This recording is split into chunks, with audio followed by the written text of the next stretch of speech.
Mga kaubayan, pagmasdan po natin yung pusa. Yung kinakain ng pusa na yan, na damo, ay gamot po yan, halamang gamot po yan, yung kinakain niya na yan. Pag masakit po o masama ang pakiramdam ng mga hayop, tumatakbo po sila dyan at kumakain po sila ng damo na yan. Mga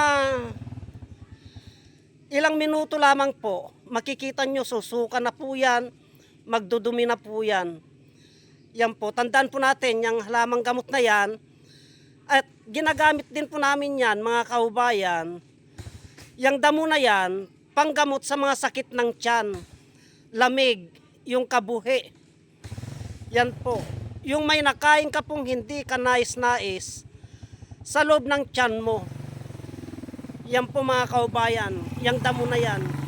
Kung tawagin po namin ay Carabao grass, isang uri ng Carabao grass po yan mga kaubayan. At pinanggagamot din po namin yan sa UTI. UTI po. Maganda po sa UTI yan. Ang proseso po ng paggamit namin pag sa UTI, ginagamit po namin yan. Kinukuha po namin yung tangkay niyan. Tinatanggal po namin yung tangkay niya, mga dahon niyan. At ipinapakulo po namin yan, pati yung ugat. Yun po ang pinanggagamot namin sa UTI.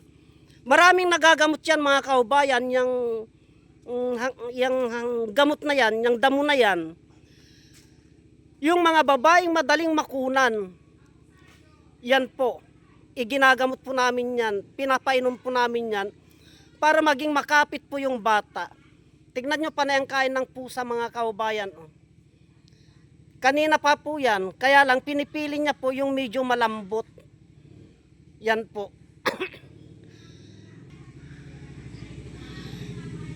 Yan, medyo tapos na siguro siyang kumain mga kaubayan.